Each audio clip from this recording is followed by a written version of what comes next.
Welcome to Musical Minds and Missions, M Cubed. I'm your host, Sarah Cahill. M Cubed is brought to you by Phenotypic Recordings, a media company that brings to light new music by world-class musicians and innovative composers, with a focus on music that highlights the most important issues facing the world in our time. Today, I'm talking to members of the Kronos Quartet, David Harrington, Gabriela Diaz, Ayane Kozasa, and Paul Wianco.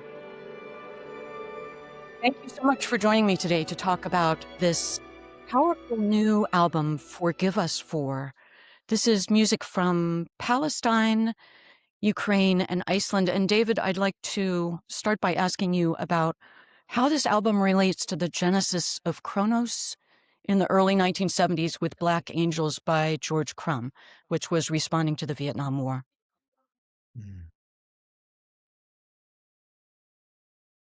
Big question, Sarah. I've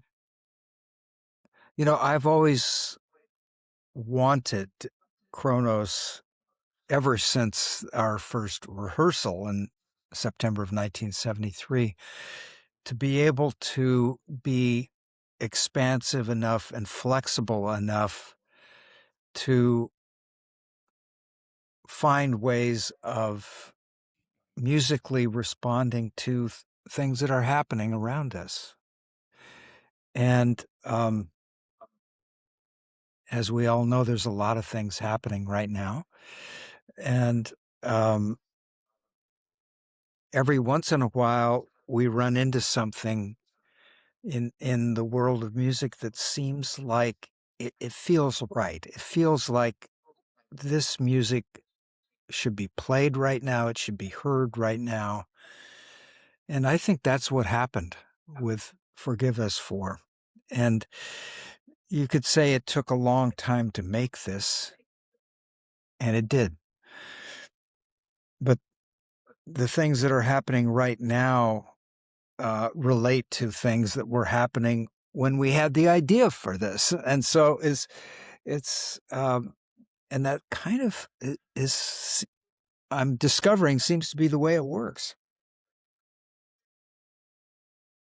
I think of the composer Frederick Rzewski, who said, music probably can't change the world, but we have to act as if it can. And I wonder, you must give this a lot of thought, and I know you've talked about it many times before, but the idea of going to Carnegie Hall and playing this concert with however socially conscious and politically conscious the program may be, how do you reach a larger audience than sort of preaching to the converted of the typical kind of concert-going audience? We were doing a concert one time in Prospect Park in Brooklyn, and we were doing this piece that had to do with gun violence in schools. And it was an absolutely wrenching piece to play. And I went out just to get a beat on what it sounded like in the sound check. And the producer was out there. And I just asked her, I said, are we just preaching to the choir here? And what she said to me, I've remembered ever since. She said, well, the choir needs to be inspired as well. And the choir needs to know that you're thinking about things. And so basically, I felt like the answer was, no, you're not just preaching to the choir, even though the choir's right there in your audience. So, yeah, I guess I take a longer view of it, and that programs that we get to play in a variety of places, there is the audience that's right there, and then there's that audience that tells their friends and their family when they get home, and I heard this at this concert. I heard that. Kronos brought this into their program, and I didn't know that could happen before. And things emanate and radiate from experiences that we have. And if you're lucky enough to be involved in something for over 50 years, you begin to see certain things and hear certain things. And one of the things, I should say, is that this album was made, the composers were all women composers. And in 1973, there was nothing like this. When in September 1973, this kind of experience did not exist in the world of the string quartet. So there has been change. No, it's true. And your last album for Phenotypic Recordings was Mary Kyumjian, Witness, and again, amplifying the voices of women who have been marginalized, as you do throughout this album. And maybe we can go through it and talk about the pieces one by one and kind of travel through it. And also, the idea that you're taking a global view, and that here in the United States, we think in a very insular way, and we don't hear the voices of Ukraine and Iceland and Palestine enough. Yeah, absolutely. Let's sort of travel through this album beginning with the late singer Rim Banna, who joins you in this song from Palestine and from the great beyond.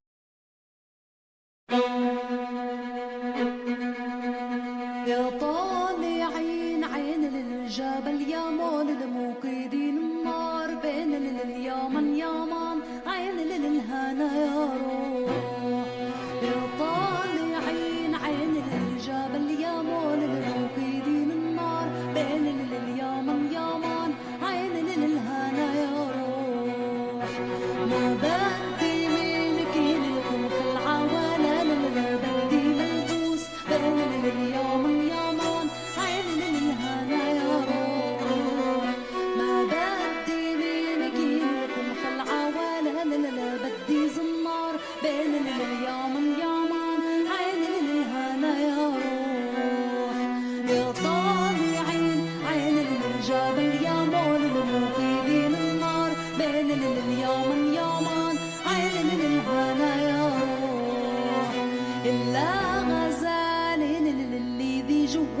لليكم محبوس بين اليمن يمان عين للهنا يا روح إلا غزالي للي ذي جوين لليكم ميدوم بين اليمن يمان عين للهنا يا روح يا طالعين عين للجبل يا مول الموقدين النار بين اليمن يمان عين للهنا يا روح يا طالعين عين للجبل يا مول الموقدين النار بين اليمن يمان عين للهنا يا روح.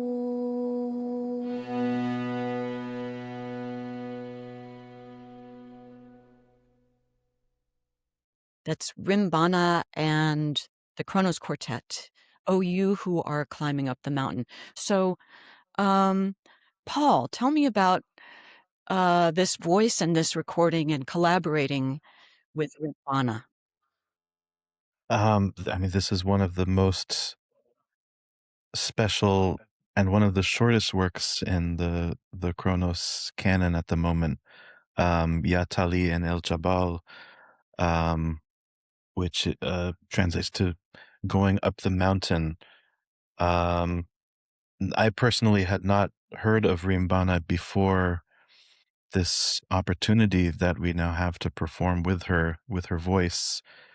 But this recording was taken from a live performance that she gave, and the arrangement of the quartet that accompanies her, created for Kronos by our friend Jonathan Berger, a fantastic composer, and to hear his sort of attention to detail, to the detail and the nuance of her melody, and to bring everything that he has to offer as a composer to this incredible 2-minute bright, shining, burning sort of, there's a passion there. And for him to bring all of that experience to this arrangement is really a beautiful mashup of his world and Rim Banna's world.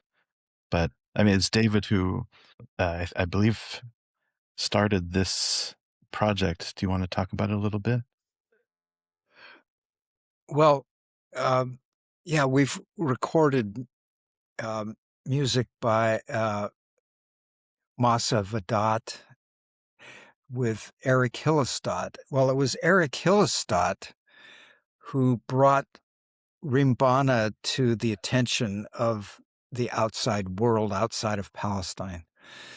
And it was Eric who was able to put Jonathan Berger in touch with Rim Banna's family to get the correct permission for Kronos to do this and for Jonathan himself to make this arrangement.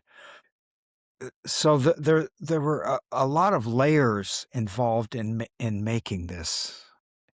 And it was Eric Hillestad whose recording of Rim Banna alerted me to her genius and her amazing ability to kind of bring her world to the rest of us.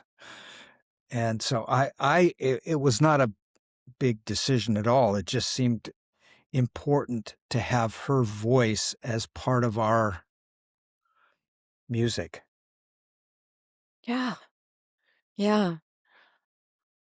Gabriella, let me bring you into the conversation. The process of entering into an idiom of another culture. Tell me about the sort of these various techniques. For instance, in this piece, the sound of what we think of, and I will show my ignorance here, but in sort of Arabic music in parallel octaves and the string effects. And how do you enter into the sound world of each of these compositions and sort of think, well, this is the sound of Palestinian women singing to their imprisoned husbands behind the walls? Well, it's a huge responsibility to, to go into this with as much thought and care and respect as possible. And so I think for all of us, here, the first inspiration is, of course, Rim Banna's incredible voice and the way, like the power of her voice and like you said, like the meaning um, of communicating in code to the husbands, like of what the depth and intensity of what is being said in the vocal line. And I think, listening to lots of Rim Banna's music and just trying to understand, I mean, for me too, I didn't know a thing. My ignorance, of course, of like, didn't know anything about her music. And it was like so mind opening, as every single Kronos project has been for me since I've joined, of just learning more about the way we communicate through music in our own special ways from where we're from. But really just trying to listen, and then certainly like playing with David and Ayane and Paul and hearing how they're understanding how we pay respect in our own, training that we've had, and trying to really make the sounds that we feel are respectful and as much a part of that world as we can be. And still, we are also ourselves and bringing our own musical voices to this, but trying to do it in the most respectful way. Yeah, yeah. Getting back to the subject of social and political engagement in music, I read that your father is a refugee from Chile, and I wonder how that informs your participation in Kronos. Well, my father, he actually a double refugee because he was born in Spain and left during the Spanish Civil War, escaped to Chile, and then left Chile in the 70s and came to America. And I mean, I think about my father's story has informed my life as long as I was, since I was old enough to sort of understand what he has gone through in his life. And just thinking of like the stories that my own father has told me of war and the awful things that his family lived through to try to find a better life somewhere else, and then having to do that twice, that's something that I think about all the time, and I'm incredibly grateful, for the way that music can tell stories like that, that they're stories that we all need to hear and we need to understand, and, we're capable of such awful things as human beings, but also really capable of beauty and like sharing stories through music is one of the top ways that we're able to connect as humans. So, I mean, I think about that. I thank you for actually bringing that up because that is something very like deeply personal for me about being in this group. And thank you for recognizing that. Of course, of course. And do you find music anchors you in this crazy, crazy, crazy time that we're living in now? Absolutely. I mean, every moment of the day, I'm grateful that this is what we do, and that personally, just in my own little bubble of myself, like being able to practice and being able to sort of communicate with my own feelings through music and sort of process everything that's going on in this world by letting the music of other cultures and of other composers sort of like activate those feelings and emotions and process feelings is this such I'm so grateful for that. But then on top of that, just outside of my own little bubble, being able to do that with other people in the room and like being able to share stories like these three incredible stories that these pieces represent, and in our concerts as well, like really being able to share life stories of people and composers and groups of people and the things that they've overcome, and being able to do that in a language like music, which really touches us in sometimes a deeper way than language can, is something I'm so incredibly grateful for. Yeah, yeah, absolutely. And so universal, and the fact that you don't know the language of the singer, but it communicates so much beyond language, Yeah. even if understand the words that she's singing. Yeah. Anything else, David, to talk about the process of making this recording, listening to the voice, the sort of disembodied, I mean, the incredible physicality of this voice that's sort of almost like a ghost of a person who's in the room with you?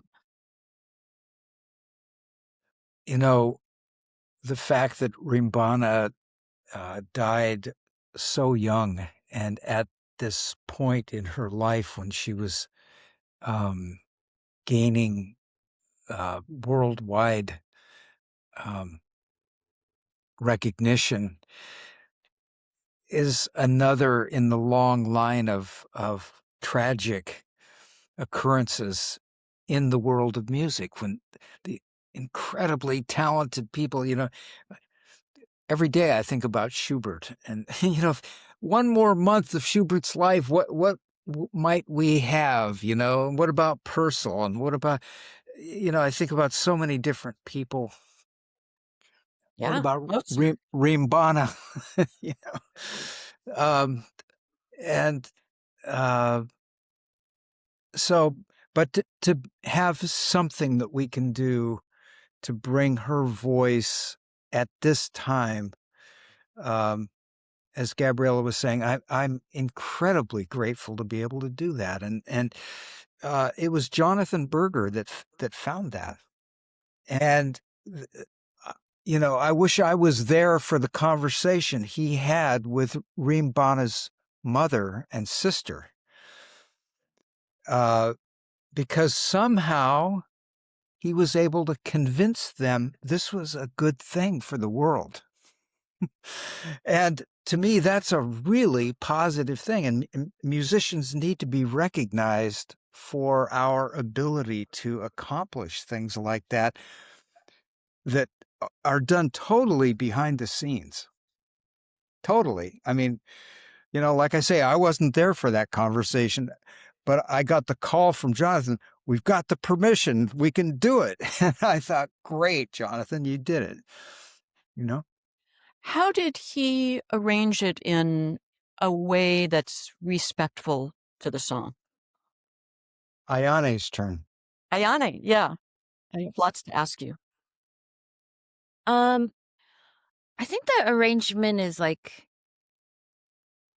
obviously complementary to her voice. It also highlights her voice in a way where we are kind of the bed upon which like her voice can sing over, and then there are moments where we interact with the voice, but Jonathan never wrote it in a way where we're getting in the way at all. Yeah. And then in the live performances that we do, as well as like this album version, we took extra care to make sure that the sonic world, like the reverb and stuff, matched the original recording as much as possible. And we take care of that for both live and recorded versions. Yeah. The next composer, Ayane, I want to ask you about. Well, first of all, let's talk about, this is your first recording with Kronos, you and Gabriela as the newest members of the group. So what was that experience like? Ayane. It's great. That about sums it up. No. I think like it was actually, this recording was made in a midst where Gabby and I feel like joined at a point where there were a lot of wonderful pieces that were written for Kronos that were ready to be recorded. So these were two pieces of a few different ones that we got to record in that period of time. But what strikes me is that, and this is obvious for all, it seems like, for the Kronos world, but each piece is so gripping and different, and also each piece has a really specific purpose. And so between all the pieces that we were recording during that time period, I think like it really made sense for the two works that Gabby and I are on this album be paired with the third piece by Sadovska that was recorded by the previous iteration of Kronos. And it was kind of a beautiful moment where like then we decided this album would come out first, and it was this like transition of the previous members and then this current formation sharing album space together. So it means a lot that there's that integration happening. Yeah.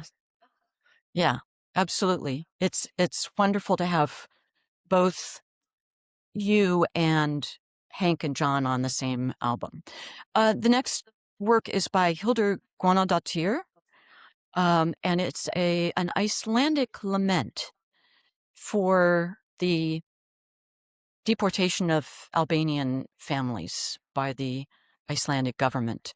Paul, can you talk a little bit about the origins of this piece and how it came about? Well, Hildur Guðnadóttir is a cellist and a composer and a singer and arranger, a poet, and this piece has taken many forms, but one of the original forms was for choir, and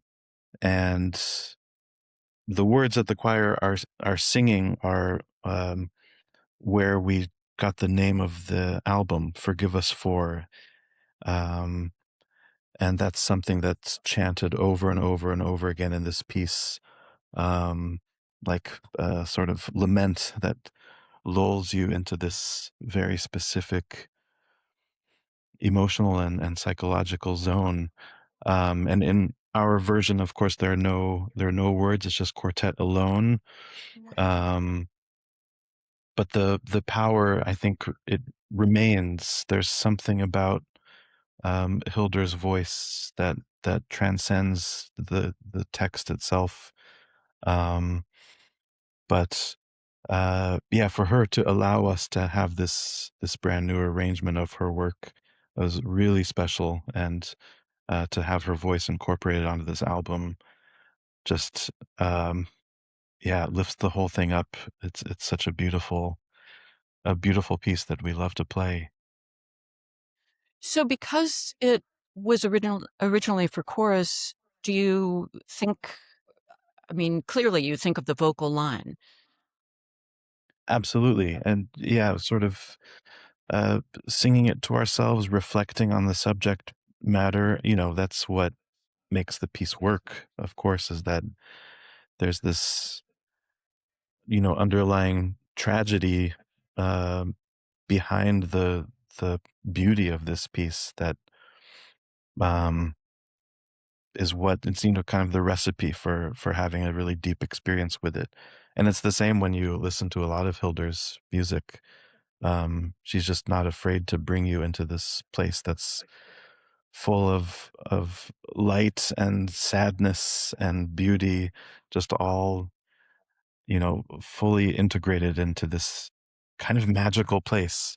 But Yeah. there's this pain, the pain and sadness just below the surface. Um, this is Yeah. hard to describe.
I'd just like to say that one of the great things about making this piece with Ayane, Gabriella, and Paul was that we made overdubs to taste.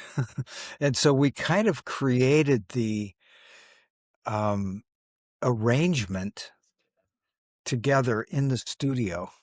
And, we'd record each line a number of times, and of course it got mixed after the recording, but we had enough to work with to mold this over time together.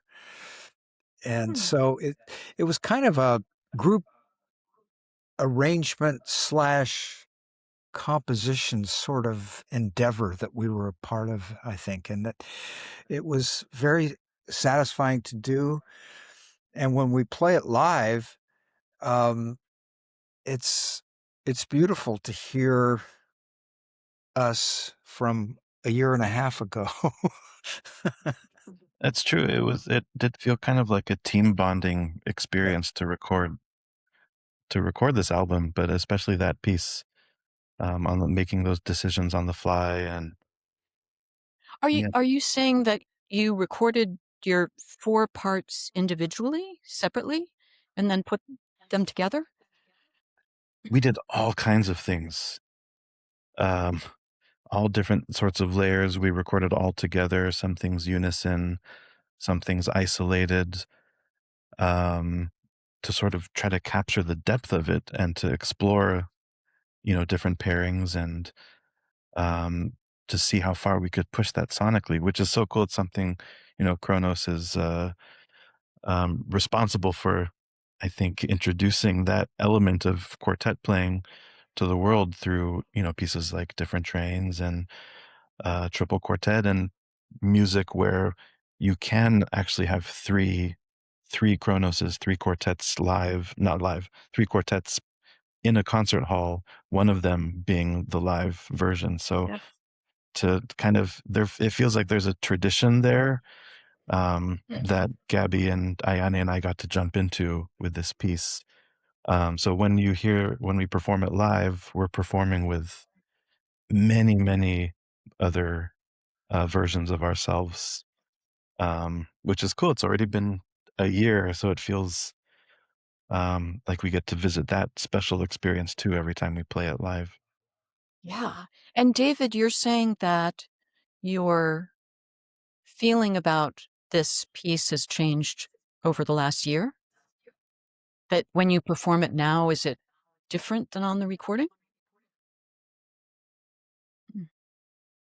I think when you have an audience in a concert hall experiencing this music, yes, I mean, we tried to imagine what that might be like in the recording studio, but the act of being able to do it really live for the audience does take it to another dimension for me. Yeah. Gabby, how important is it to work with a composer, if that composer is living, obviously? Oh, it's the best. I mean, that's one of the things that when I realized that was something that was possible when I was a younger musician, I was like, oh, there are composers who are alive. Like whoa, all the composers I had played up to that point were not. And so then when you finally, like, when that world opens and you're like, oh, they're just like us, you get to know someone, you get to know who they are as a person, their personality, and how those elements of who they are as a person inform the music that they write, and their own life stories. I mean, that's just it opens up the world of the piece in a way that is just so exciting. And I think, of course, like, also informs how we think about the music we play by composers who are no longer with us too, just remembering that they were people too, with their own beautiful and complicated lives. But it's just such a beautiful experience to be able to talk to the person who made this incredible music that we're bringing to life, and to make sure that, like, are we honoring everything that they wrote, that they intended? Are there things that maybe we can tweak a little bit? Are they, how flexible can we be? And things like conversations like that can really only happen with someone right in front of you. And it's such a beautiful symbiotic relationship between composer and performer. And it's just the best. Yeah, yeah. Ayane, when did you start working with living composers? I think we had like exercises in youth orchestra where we'd play our peers' music. But maybe the most significant experience that I can remember, the first one that I can remember, is in college. Is like going to conservatory was like the first time that I was like digesting music 24/7 with friends. And that included, not just string players, but like winds, brass, obviously percussion, and then composers. Wow. And there happened to be a composition major student in my freshman class. And we became really good friends, and I think it was like friends first, like the relationship the relationship happened first, where it's like um we it like really enjoyed each other's presence and companionship, and then the music, like then the collaboration came next. So it was like, and this is, I think, something that happens in Kronos a lot, making sure that whoever we collaborate with, like a conversation it starts with a conversation, um and to see if like our worlds are compatible in that way, and then like working on a creative vision together.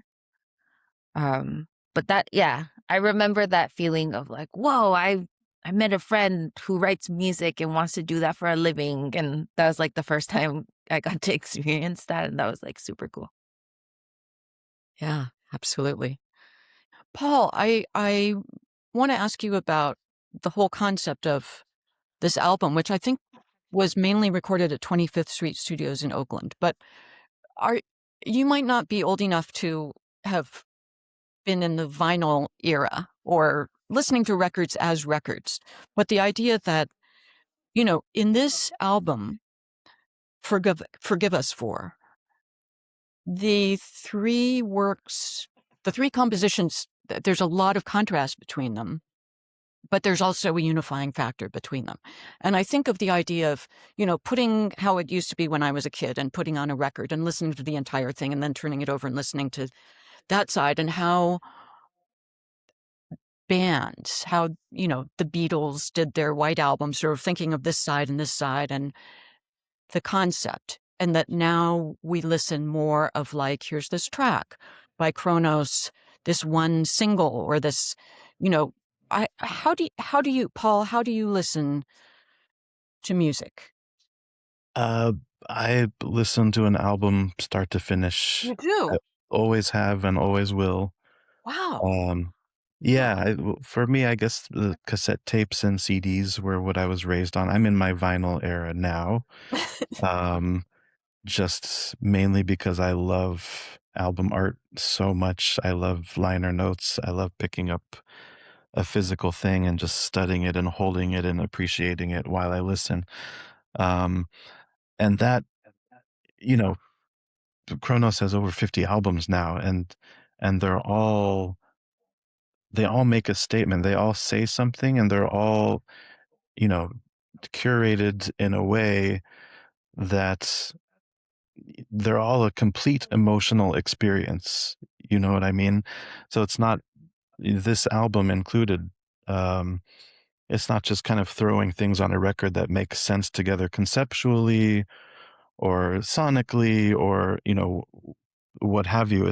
I think the emotional experience of listening to these three works together whether or not you know the backstory, the incredibly rich, deep, dark sometimes backstory to these pieces, the emotional narrative makes sense. It takes you someplace. And I think it changes you a little bit. It certainly changed us to learn this music and to perform and present it. But that's, for me, just as a listener, that's incredibly important to have that experience. And that's the same thing that I think about when I'm composing, when I'm writing a piece. I want to take someone to a place and, celebrate that place, have a meaningful experience there, and then, return home. And that's sort of the same way Kronos performances, concerts are curated and programmed, just thinking of the whole journey. So I think this album encapsulates that.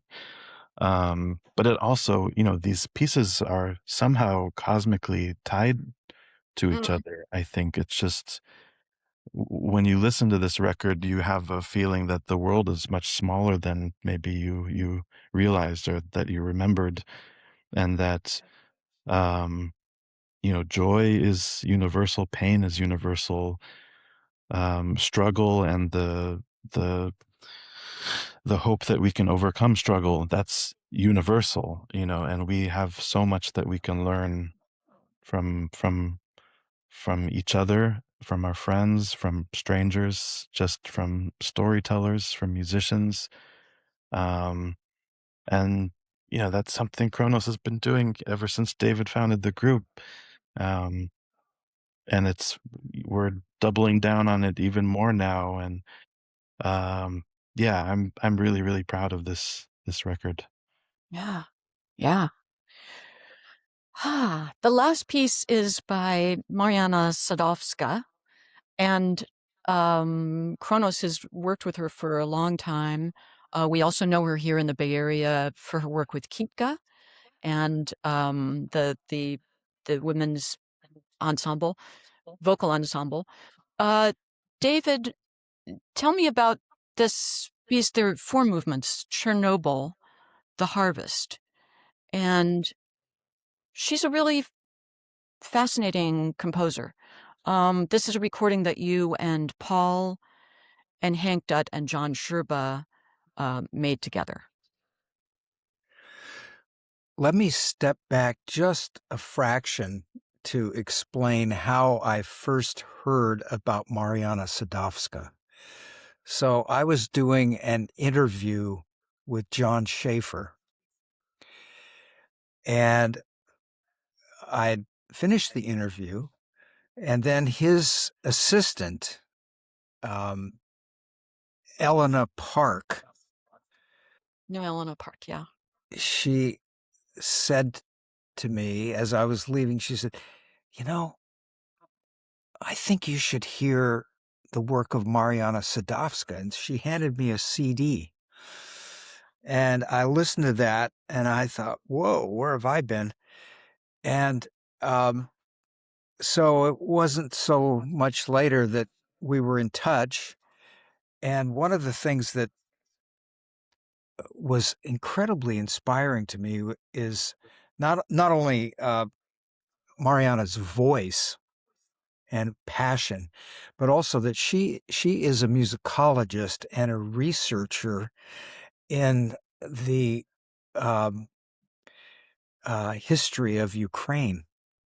And she was telling me all kinds of stories about Chernobyl and about the people that fled the disaster there, and how their stories and their music and their lives were transported away. And then how some of these elders decided they were going to move back. And they brought their stories and their music and their traditions back. And even though their lives would be totally poisoned by nuclear waste. Anyway, I just thought, there's got to be a piece here. There has to be a piece of music here, and that's really how that piece started. And I love performing with Mariana. When she kind of leans back and she's playing her harmonium and she is going for it cosmically, it's so inspiring to me. And we decided to record this with her the day before the last time we performed with her at Stanford University. She had, I was afraid she was going to join the Ukrainian army. And then I thought, oh God, we're never going to be able to perform this again with her, and nobody's going to know about this piece. So anyway, we kind of quickly decided to record. And fortunately, she did not join the army at that point. But for me, she's one of the most fascinating persons I've met in the world of music.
So are you saying you made this recording? She was here. Yes. And you sort of took the opportunity to make this recording. We had one day. Wow. We probably should have rehearsed. Right, Paul? We probably should have rehearsed. Instead, we went into the recording studio and recorded. And then the next day we had a good sound check rehearsal and did the show. But that's the way I remember it. And by the way, this recording was made in the Hyde Street studio. Okay. Yeah, but it's one of the wonders of Kronos, getting back to the relationship with Black Angels, that you don't shy away from. I mean, Chernobyl, Vietnam, these are subjects which I think a lot of people would say, well, but music should transport us to somewhere nice and happy, and that take us outside of outside of these crises and these tragedies.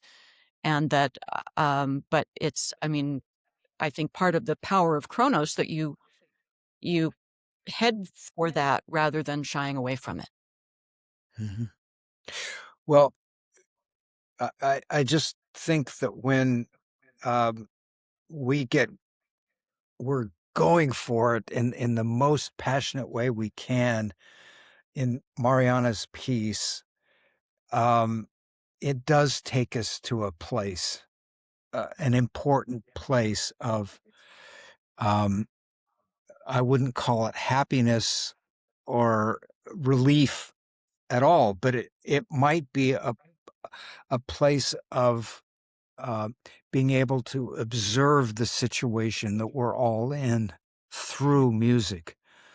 Yeah. And to me, there is an important aspect of therapy to that. Yeah, digging deeper. Mm-hmm. Well, thank you so much. Thanks for talking today. Thank you. Thank you. Thank you so much, Sarah. Thank you for listening to M Cubed from Phenotypic Recordings, co-founded by Michael Hostetler and Stephen Pretzman.